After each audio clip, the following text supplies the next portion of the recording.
خبیر expert ہے، وہ ہر چیز سے باخبر واقف ہے.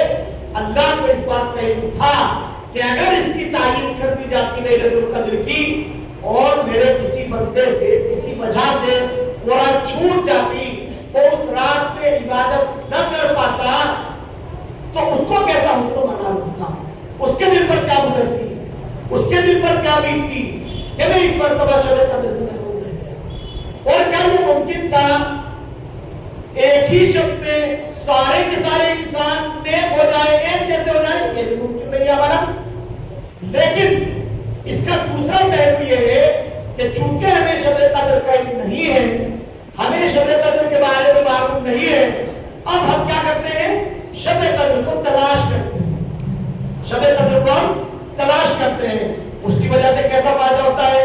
اب 21ویں شب میں ہمارے یہاں اجتماع آ گئے، ہم یہاں بیٹھے ہوئے عبادت کے اندر ہیں، مسجد میں بیٹھے ہوئے ہیں، مسجد میں بیٹھنا عبادت ہے، باوضو بیٹھے ہیں، باوضو بیٹھنا عبادت ہے، دینی مجلس ہے، دینی گفتگو سن رہے ہیں، یہ سننا عبادت ہے، اپنے علم میں اضافہ کر رہے ہیں، اپنے علم حاصل کرنا شریعت کو جاننا، یہ عبادت ہے. اگر ہم نے مسجد میں داخل ہونے کے بعد اعتکاف کی بھی نیت کر لی ہے، نفلی اعتکاف کی، تو جب تک مسجد کے اندر رہیں گے تب تک اعتکاف کا ثواب ملے گا، اللہ کی مہربانی میں رہیں گے، اللہ ہمارے میزبان ہوں گے. کتنے سارے ثواب آپ گنتے چلے جائیں گے، فہرست بناتے چلے جائیں گے، ثواب ختم نہیں ہوں گے. صرف اس لیے کہ میرے بزرگوں ہم شب قدر کو تلاش کر رہے ہیں، ہم شب قدر کو تلاش کر رہے ہیں، ہم تمنا کر رہے ہیں، ہماری آرزو ہے، ہم امید لگائے بیٹھے ہیں کاش کہ یہ 21 شب ہی شب قدر ہو جائے، کاش کہ مجھے ایک رات زندگی میں نصیب ہو جائے. تو تعجب نہ ہونے کا سب سے بڑا فائدہ یہ ہے. پھر ہم علماء کا اختلاف دیکھیے، احادیث کا منہج دیکھیے. 21 کو بھی بتا دیا بعض روایتوں میں، اور بعض اقوال سے پتہ چلا کہ 22 میں بھی ہو سکتی ہے، 24 26 میں بھی ہو سکتی ہے. اب جس بندے کو جتنا زیادہ لالچ ہوگا، جو جتنا زیادہ شوقین ہوگا، جس کو اپنے آپ کو بنانے کی جتنی زیادہ فکر ہوگی، جو اپنے اللہ کو راضی کرنے کے لیے جتنا فکر مند ہوگا، وہ 21 میں بھی جاگے گا، 22 میں بھی جاگے گا، 23 میں بھی جاگے گا، 24 میں بھی کوشش کرے گا. کیا پتہ 21 میں ہو جائے، کیا پتہ 22 میں ہو جائے. تو اس کو راز میں رکھنے سے، اس کو شب قدر کو راز میں رکھنے کے اتنے فوائد ہیں کہ ہم انسان اس کو شمار نہیں کر سکتے. بس یہ اللہ رب العالمین کی مصلحت ہے، اس کی حکمتیں ہیں.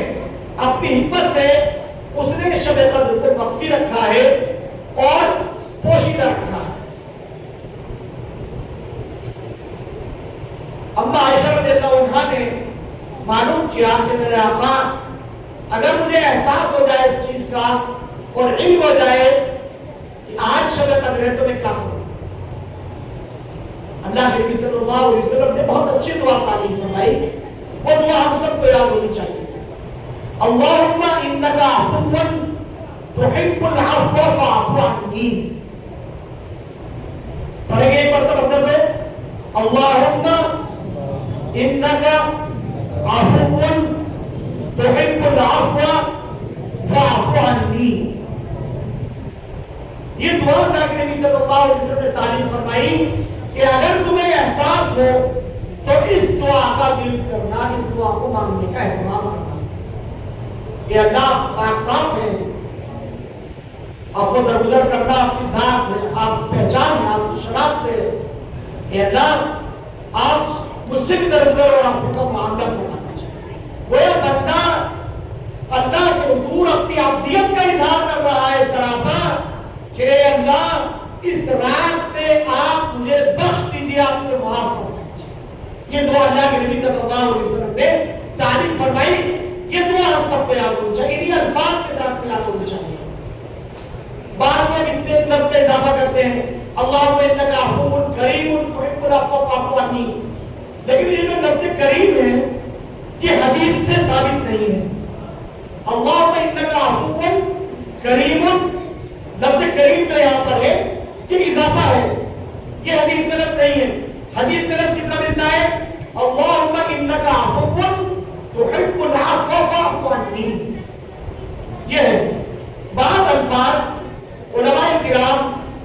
اپنی طرف سے اضافہ کرتے ہیں، ان کے پیچھے بھی کچھ مصلحتیں ہوتی ہیں اور ان کے پیچھے ان کے اپنے نظریات ہوتے ہیں، ان نظریات کے تحت وہ اس کو دعا کے اندر شامل کرتے ہیں۔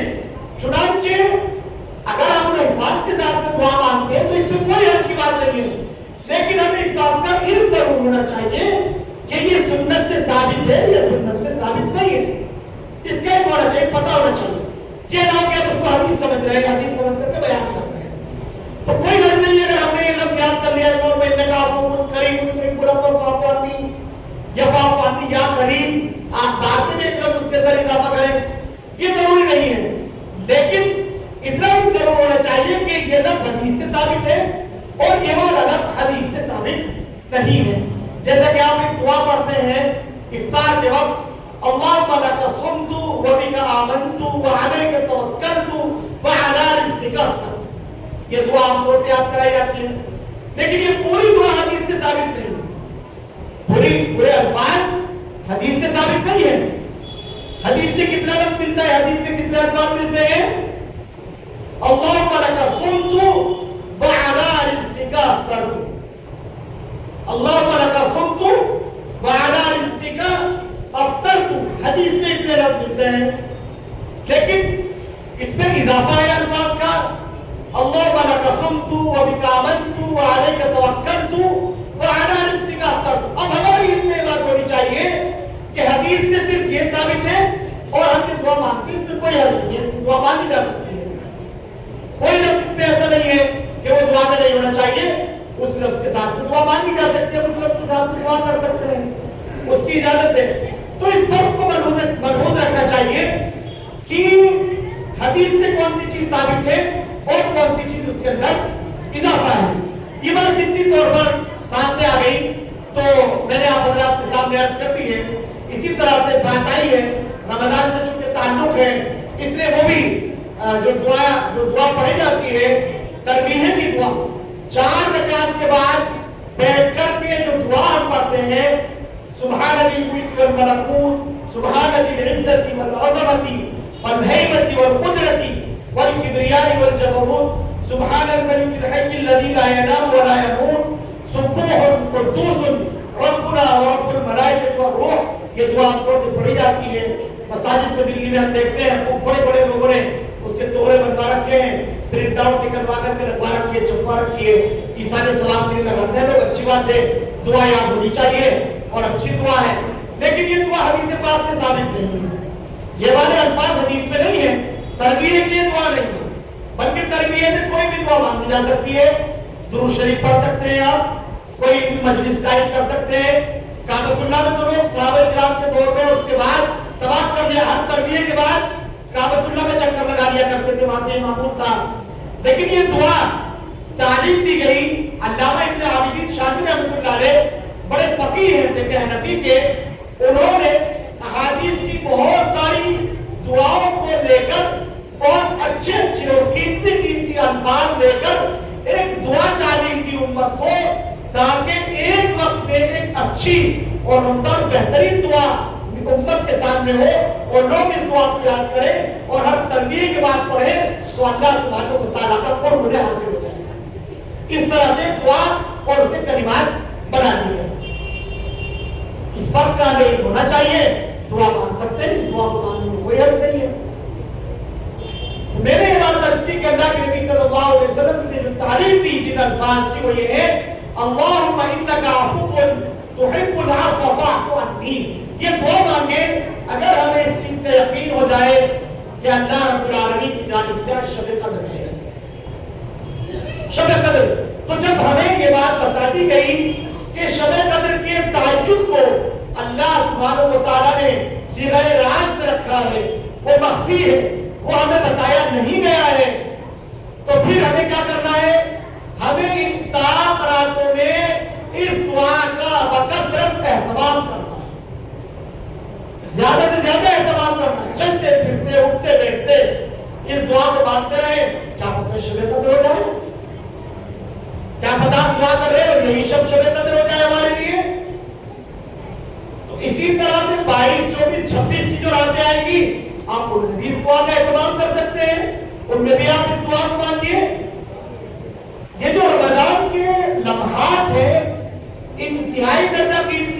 انتہائی درجہ قیمتی ہے، انتہائی درجہ قیمتی ہے.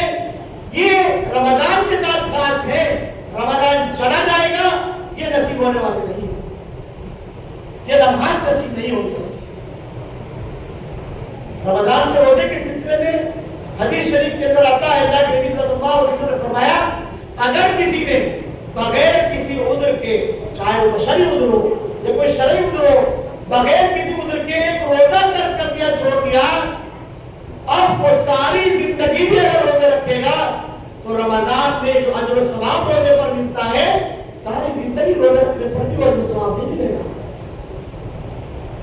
وہ اجر و ثواب نہیں ملے گا. اسی طرح سے رمضان کے مبارک لمحات جو اللہ سبحانہ و تعالیٰ نے ہمیں عطا کیے، یہ لمحات انتہائی درجہ قیمتی ہے. ضرورت اس بات کی ہے کہ ہم متوجہ ہو جائیں اور ان آخری لمحات سے ہم زیادہ سے زیادہ فیض پائیں، زیادہ سے زیادہ فیض پائیں، ان کو قیمتی بنائیں. ان لمحات سے ہم ان لمحات کو ہاتھ سے جانے نہ دیں بلکہ اہتمام کریں، عبادات کا اہتمام کریں. جو عبادت جس عبادت کی توفیق ہو جائے وہ عبادت کریں. اگر قرآن کریم کی تلاوت میں مزہ آ رہا ہے سب کچھ چھوڑ کر قرآن کریم کی تلاوت کریں. قرآن کریم رمضان میں قرآن کریم کو رمضان سے خاص نسبت ہے. شہر رمضان الذی انزل فیہ القرآن، اسی مہینے میں رمضان میں قرآن کریم نازل کیا گیا اللہ کی طرف سے. یہ جشن قرآن کا مہینہ ہے، رمضان کا مہینہ قرآن کریم کی سالگرہ ہے. جتنا ہو سکے قرآن کریم سے ہم اپنے آپ کو مربوط کر لیں، جتنا زیادہ ہو سکے قرآن کریم سے اپنا تعلق اور رشتہ مضبوط کریں، اس لیے کہ مہینہ قرآن کا مہینہ ہے. میں پڑھ رہا تھا حضرت مولانا شمس الدین تھانوی رحمۃ اللہ علیہ کے ملفوظات میں، انہوں نے یہ بات فرمائی کہ رمضان میں جب مہینہ آتا ہے اور والدین آتے ہیں سنوں کو تصوف کے مراحل طے کرنے کے لیے، اپنی اصلاح کے لیے لوگ آتے ہیں، میں سارے اوراد اور دیگر معاملات بتانے کے بجائے کوشش اس بات کی کرتا ہوں کہ قرآن کریم کی تلاوت میں لگا دوں اور زیادہ سے زیادہ قرآن کریم کی تلاوت کی جائے. اس لیے کہ قرآن کریم کی تلاوت منصوص ہے، اس کی عبادت نفس سے ثابت ہے. قرآن کریم کی عبادت تو کیوں نہ اس عبادت کو ہم اختیار کریں جو ثابت شدہ عبادت ہے. قرآن کریم کی تلاوت میں اگر ہمارا دل لگ رہا ہے اور مزہ آتا ہے قرآن کریم کی تلاوت میں تو قرآن کریم کی تلاوت کرے. کوئی تسبیح کوئی ذکر کر سکتے ہوں، اس ذکر کے اندر اپنے آپ کو مشغول کر لیں. اپنی قضائے عمری زندگی بھر کی قضا نمازیں جو چھوٹ گئی ہیں ان کو ادا کرنا چاہتے ہو، رات کو جگ کر کے اپنی ان نمازوں کو ادا کر لیں. صدقہ کو خیرات کرنے میں مزہ آتا ہو، صدقہ کو خیرات کرے. دینی مجالس قائم کرنے میں مزہ آتا ہو، اس میں فیض محسوس ہوتا ہو، دینی مجالس قائم کریں. غرض یہ کہ کوئی لمحہ ایسا نہ ہو جو ہمارا عبادت سے خالی ہو. اس طرح سے رمضان کے اس آخری عشرے کی ہمیں قدر کرنی ہے، اس طرح سے قدر کرنی ہے. اگر اس آخری عشرے میں بھی ہم محروم رہ گئے تو حدیث شریف کے اندر آتا ہے کہ رمضان کا محروم تو محروم ہی ہے، اس کی محرومی کوئی دور نہیں کر سکتا جو رمضان کے اندر بھی محروم رہ گیا. جو رمضان میں بھی اپنی زندگی نہ بنا سکا، جو رمضان میں بھی اپنے رب کو راضی نہ کر سکا، جو رمضان میں بھی اپنی مغفرت کے فیصلے نہ کرا سکا، جو رمضان میں بھی جنت میں جانے کے فیصلے نہ کرا سکا، جو جہنم سے خلاصی رمضان میں بھی نہ کرا سکا، آخر کب پر آئے گا؟ اس کے لیے اور کون سا موقع آئے گا؟ رمضان کا موقع قیمتی موقع ہے، اس کو ہاتھ سے جانے نہیں دینا ہے. اور اس کے لیے کوئی بہت ہاتھی گھوڑے جوڑنے کی ضرورت نہیں ہے، بڑے اخراجات کی ضرورت نہیں ہے، بڑے جو ہے وہ جشن منانے کی ضرورت ہے، کچھ بھی کرنے کی ضرورت نہیں ہے.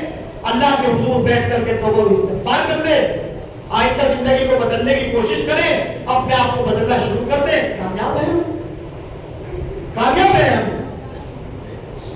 عزم کر لیں، ایک مرتبہ ارادہ کر لیں، حوصلہ کریں. جب حوصلہ کریں گے اللہ سبحانہ و تعالیٰ سے آسانیاں ہوتی چلی جائیں گے، راستے کھلتے چلے جائیں گے، راستے بنتے چلے جائیں گے. دوری اگر کسی چیز کی ہے تو ہمارے عزم و حوصلے کی ہے.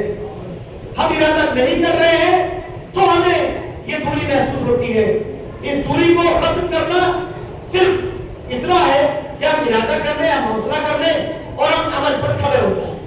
ہم عمل کرنا شروع کر دیں، اپنی فراغت کو اپنے مشاغل کو، اپنی تمام چیزوں کو ترک کریں، آگے پیچھے کریں، اور رمضان کے اس مہینے کی جس طرح سے قدر ہو سکتی ہو اس طرح سے اس کی قدر کریں، تو یقیناً ہم اس رمضان سے فیض پانے والے ہیں، فائدہ اٹھانے والے ہیں۔ تو شب قدر شروع ہو چکی ہے، آئندہ یہ راتیں بھی باقی ہیں۔ اگر ابتدا میں ہم نے توجہ کر لی اور اپنی غفلت کو دور کر لیا اور ہم بیدار ہو گئے، تو میں سمجھتا ہوں انشاءاللہ ثم انشاءاللہ ہمارا باقی کا رمضان اور باقی کی راتیں یقیناً قیمتی ہوگی اور شب قدر ہمیں ضرور نصیب ہوگی انشاءاللہ۔ میں نے جو تمہیدی گفتگو کی اس میں ایک چیز کا اور ذکر کیا تھا کہ اسی آخری عشرے میں ایک عمل اعتکاف کا عمل ہے۔ اعتکاف کا عمل بہت اہم عمل ہے جس کو امت پر سنت علی الکفایہ کے طور پر نازل کیا گیا ہے۔ اللہ کے نبی صلی اللہ علیہ وسلم جب تک باحیات رہے، آپ صلی اللہ علیہ وسلم نے آخری عشرے کا اہتمام فرمایا، اور آپ صلی اللہ علیہ وسلم کی حیات طیبہ کا جو آخری رمضان تھا اس میں آپ صلی اللہ علیہ وسلم نے 20 روز کا اعتکاف فرمایا تھا۔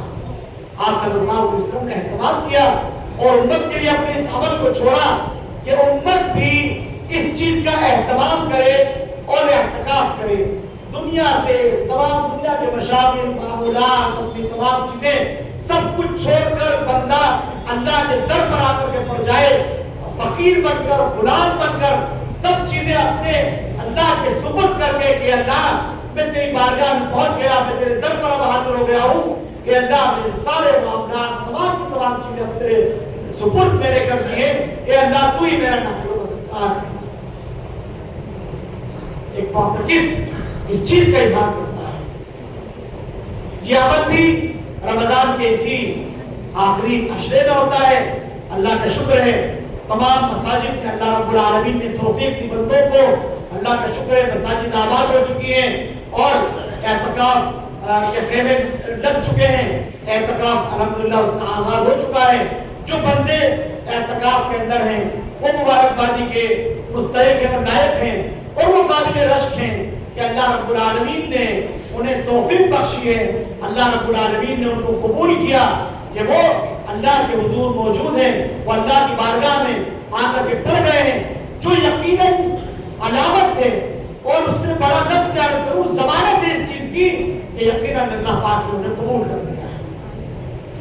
اللہ کی توفیق نہ ہوتی تو کیسے مسجد کے اندر آتے؟ مشغولیت تو ہر آدمی کے ساتھ لگی ہوئی ہے، اللہ نے انشاءاللہ ثم انشاءاللہ ہمارے اس عمل کو قبول کروا دیا۔ اور یہ کیسا عمل ہے؟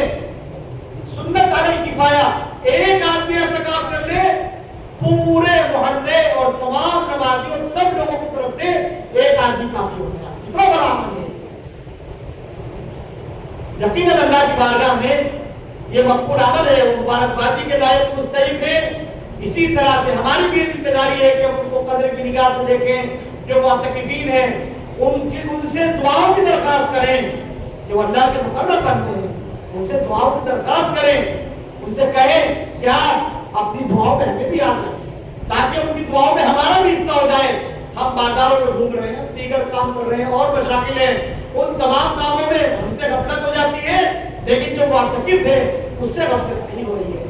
حتیٰ کہ معتکف کا اجر و ثواب بھی بتایا گیا کہ ایک عام آدمی جو باہر رہ کر مسجد سے دیگر نیکی کے کام انجام دے دیتا ہے، یہ نہیں دے پا رہا ہے چونکہ مسجد کے اندر معتکف ہو گیا ہے، مقبول اعمال کا ثواب اللہ رب العالمین معتکف کو انعام۔ عام نماز جنازہ پڑھنے کے لیے سارے محلے نے نماز جنازہ پڑھی، سب کو ثواب ملا، معتکف کو جائز نہیں ہے کہ وہ نماز جنازہ میں شرکت کرے۔ معتکف صاحب مسجد کے اندر بیٹھے ہوئے ہیں، آپ نے تو نماز پڑھ لی، اب کس نے کیسی نماز پڑھی ہے سب کو اندازہ ہے، لیکن معتکف صاحب کو مقبول نماز جنازہ پڑھنے کا ثواب جہاں جانے گھر میں بیٹھے بیٹھے بھی ملا ہے۔ ایسا عمل ہے اعتکاف جس کا تعلق آخری عشرے سے ہے۔ رمضان کا مہینہ میرے بزرگوں گزر رہا ہے، بڑی تیزی کے ساتھ گزر رہا ہے۔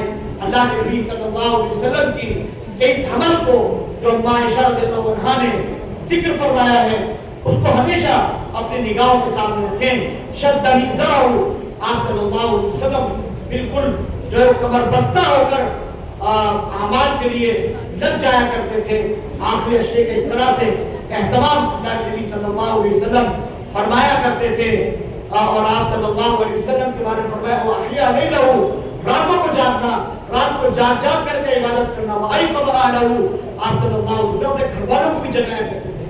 پوری زندگی میں اللہ کے نبی صلی اللہ علیہ وسلم سے اس طرح کا عمل ثابت نہیں ہے کہ رات کو باقاعدہ جگہ جگہ کر کے ان کو اس طرح سے کہتے ہوں. اس لیے کہ انبیاء علیہ السلام کا جو عمل ہوا کرتا ہے وہ اس کی نوعیت اور اس کی حیثیت الگ ہوتی ہے. اور کبھی کبھی نبی کی کسی بات کی مخالفت انسان کو جو ہے وہ بڑا نقصان پہنچا دیا کرتی ہے. اس لیے نبی انبیاء جو ہوتے ہیں بڑی احتیاط کرتے ہیں اعمال کے اندر، امت کے لیے بڑی احتیاط سے وہ اعمال کو انجام دیا کرتے ہیں. آپ صلی اللہ علیہ وسلم جگاتے نہیں تھے ازواج مطہرات کو اس طرح سے، لیکن اما عائشہ رضی اللہ عنہا فرماتی ہے وَأَيْقَظَ أَهْلَهُ، اپنے گھر والوں کو بھی جگائیں. ہم بھی اہتمام کریں، راتوں کو جاگنے کا اہتمام کریں، اپنے گھر میں اہل و عیال کو جگائیں، انہیں توجہ دلائیں، انہیں بتائیں، شب قدر کے بارے میں بتائیں، ان کو اس کی اہمیت کو بتائیں، انہیں بتائیں کہ بھائی یہ موسم بہار اب ختم ہونے والا ہے. اب جو ہے وہ جو اللہ رب العالمین کی جانب سے جو بمپر پرائز دیا گیا ہے، جو آفرز اللہ کی جانب سے نکلے ہوئے تھے وہ ختم ہو جانے والے ہیں. جو لوٹ لے گا وہ فائدے میں ہوگا، اور جو وہاں تک منڈی تک نہیں پہنچے گا وہ نقصان پائے گا. اس کو پھر کبھی یہ موقع میسر نہیں آئے گا. اس لیے اپنے گھر والوں کو بھی جگائیں، خود بھی جاگیں، ان راتوں کی قدر کریں، رمضان کے دنوں کی قدر کریں، اور جو دعا تعلیم دی گئی حدیث پاک کے اندر خاص طور سے اس دعا کو گرفت کریں، اس کا اہتمام کریں. اللہم انک عفو تحب العفو فاعف عنی فاعف عنا. انہی گزارشات پر اور اسی گفتگو پر میں اختتام کرتا ہوں. اللہ رب العالمین ہم سب کو قدردانی کی توفیق عطا فرمائے. شب قدر اللہ رب العالمین ہم سب کو نصیب فرمائے. اللہ رب العالمین اس رمضان کو ہم سب کے لیے اپنی رضا اور اپنی خوشنودی کا ذریعہ بنائے. اللہ پاک قدردانی کی توفیق عطا فرمائے. آمین. وآخر دعوانا الحمد